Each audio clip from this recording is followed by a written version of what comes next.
How to quickly view all duets with your videos on TikTok. Start out on your profile page. Then tap on the icon in the top right corner with 3 horizontal lines. On the box that pops up, tap on the bottom option, which is Settings and Privacy. Scroll down to Activity Center. It's underneath the Content and Display section. At the very bottom of this page, tap on Manage Associated Videos. This will pull up all the duets and stitches that have been done with your videos. Now, I only have one, which is one I made myself. You can either tap on this to view it. At the top, you'll see your original video, and then underneath, you'll see the duets. So we tap on that. There's that.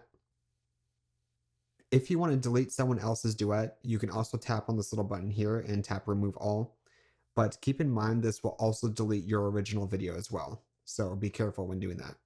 Anyway, that's about it. Before you click away, check this out.